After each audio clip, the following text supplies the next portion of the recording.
दोस्तों, बड़ी खबर निकलकर सामने आ रही है।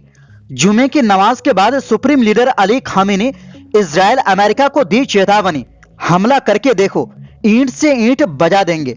और इसी बीच लगातार ईरान को धमकाने वाला डोनाल्ड ट्रंप के बदले सूर खामेनी को सत्ता से हटाना अभी नामुमकिन, CIA का रिपोर्ट।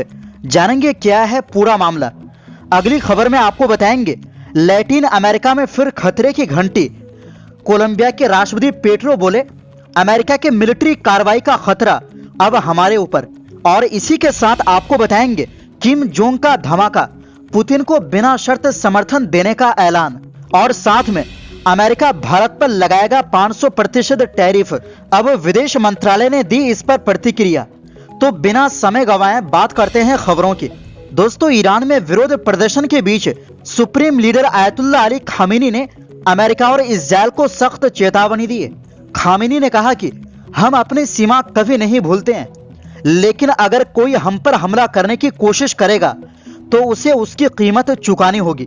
खामेनी का यह बयान ऐसे वक्त में सामने आया है जब अमेरिकी राष्ट्रपति डोनाल्ड ट्रंप ने ईरान में जरूरत पड़ने पर एंट्री की कोशिश की बात कही है। शुक्रवार को जुमे की नमाज के बाद आवाम को संबोधित करते हुए खामेनी ने कहा, इजराइल और अमेरिका बड़ी साजिश में लगा है, लेकिन उसकी साजिश कामयाब नहीं हो पाएगी। यहाँ के लोग इस साजिश को भली भांति समझते हैं। हम अमेरिका के आगे नहीं झुकने वाले हैं। आयतुल्लाह अली खामेनी ने आगे कहा कि डोनाल्ड ट्रंप को अपने देश पर ध्यान देना चाहिए। उनके दबाव में ईरान पीछे नहीं हटने वाला है। ईरान एक संप्रभु राष्ट्र है। अगर किसी को यह गफलत है तो हम पर हमला करके देख लें। खामेनी ने अपने संबोधन में कहा, ईरान के लोग अपनी गलियों को एक दूसरे देश के राष्ट्रपति को खुश करने के लिए बर्बाद कर रहे हैं। ये गलत है, इसे तुरंत रोकने की जरूरत है।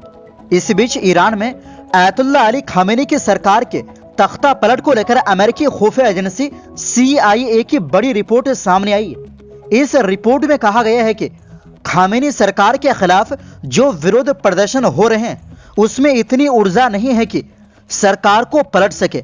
कहा जा रहा है कि इस रिपोर्ट के बाद डोनाल्ड ट्रंप प्रशासन ने ईरान को लेकर अपना रुख बदल लिया है। अमेरिकी आउटलेट एक्सियोस के मुताबिक खुफिया एजेंसी ने जो रिपोर्ट प्रशासन के सामने रखी है उसमें कहा गया है कि विरोध प्रदर्शन जिस तरीके से हो रहे हैं उससे खामेनी की सरकार पर ज्यादा असर नहीं होने वाला है। हालांकि शुक्रवार के प्रदर्शन ने CIA के अधिकारियों को फिर से अलर्ट कर दिया है। एक इंटरव्यू में अमेरिका के राष्ट्रपति डोनाल्ड ट्रंप ने कहा, ईरान के पूर्व प्रिंस रेजा पहलवी एक अच्छे इंसान है, लेकिन मैं बतौर राष्ट्रपति उनसे नहीं मिल सकता हूं। वे मिलने की कोशिश कर रहे हैं, लेकिन मेरी जिम्मेदारी है कि मैं चीजों को अच्छे से हैंडल कर सकूं। अमेरिका के राष्ट्रपति ने आगे कहा कि किसी एक शख्स का समर्थन करना अभी ठीक नहीं होगा। हमें इंतजार करने की जरूरत है। देखते हैं कि ईरान में कौन आगे आता है और कौन इस लड़ाई में जीत दिलाता है।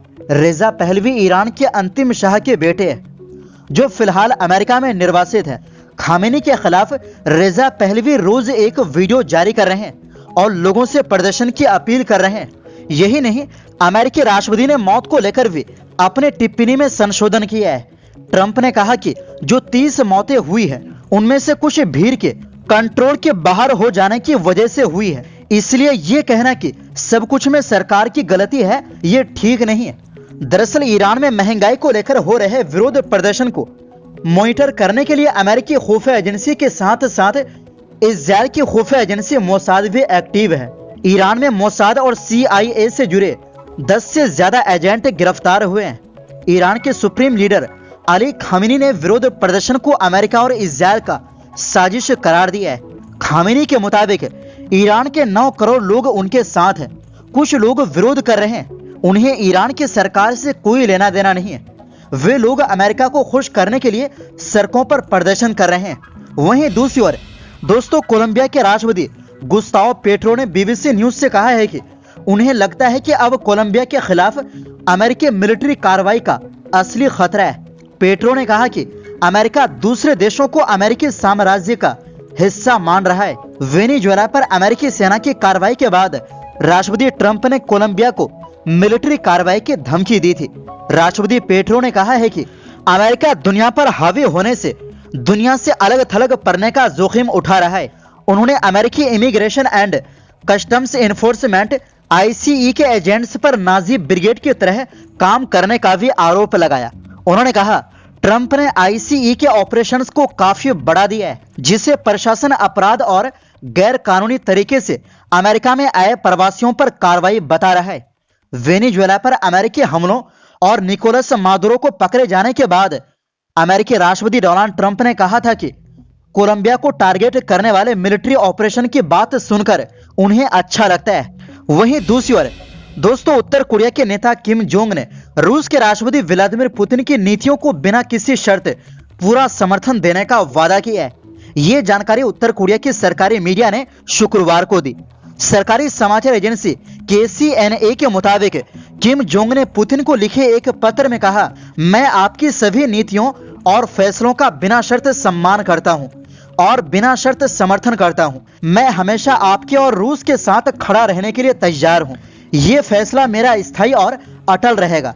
किम जोंग ने आगे लिखा कि उन्हें एक बार फिर दोनों देशों के बीच सच्ची दोस्ती और भाईचारे का एहसास हुआ है। उन्होंने कहा कि पुतिन के साथ दोस्ताना रिश्तों को वो अपनी सबसे कीमती उपलब्धि मानते हैं और इस पर उन्हें गर्व है। KCNA के अनुसार किम जोंग ने ये पत्र गुरुवार को भेजा था। ये पत्र पुतिन की ओर से आए एक बधाई संदेश के जवाब में लिखा गया। हालांकि एजेंसी ने यह नहीं बताया कि पुतिन का संदेश कब और किस मौके पर भेजा गया था। दरअसल पिछले कुछ सालों में उत्तर कोरिया और रूस के रिश्ते काफी मजबूत हुए हैं, खासकर रूस यूक्रेन युद्ध के बाद।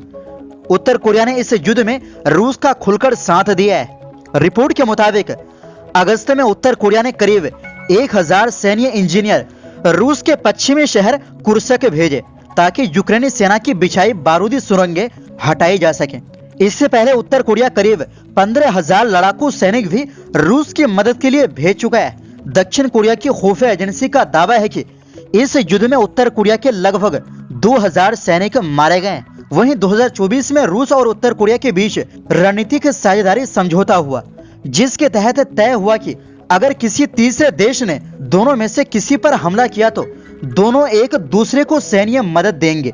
वहीं दूसरी ओर दोस्तों, रूस से तेल खरीदने वाले देशों पर 500% तक टैरिफ लगाने वाले अमेरिका के नए बिल पर भारत के विदेश मंत्रालय ने प्रतिक्रिया दी है। भारत के विदेश मंत्रालय के साप्ताहिक मीडिया ब्रीफिंग में अमेरिका के इस नए बिल को लेकर सवाल किया गया। इस पर विदेश मंत्रालय के प्रवक्ता रणधीर जायसवाल ने जवाब दिया, जिस बिल की आप बात कर रहे हैं, जो प्रस्तावित बिल है, उसके बारे में हमको ज्ञान है। उन्होंने कहा कि इस पर ध्यान दिया जा रहा है। रणधीर जायसवाल ने कहा, जहां तक ऊर्जा सोर्सेस का सवाल है, उससे आप वाकिफ है कि हमारा क्या रवैया है। इस संदर्भ में जैसा कि आप जानते हैं, जो हमारा अप्रोच होता है वो वैश्विक बाजार में क्या परिस्थिति है उसको मद्देनजर रखते हुए, साथ ही साथ जो हमारे अपने 1 अरब 40 करोड़ लोग हैं, उनको किस प्रकार से सस्ते दाम पर ऊर्जा मुहैया कराया जाए, इन दोनों चीजों से हम अपनी रणनीति को तय करते हैं। तो दोस्तों, फिलहाल के लिए इस रिपोर्ट में बस इतना ही। फिर मिलते हैं एक नई रिपोर्ट्स के साथ।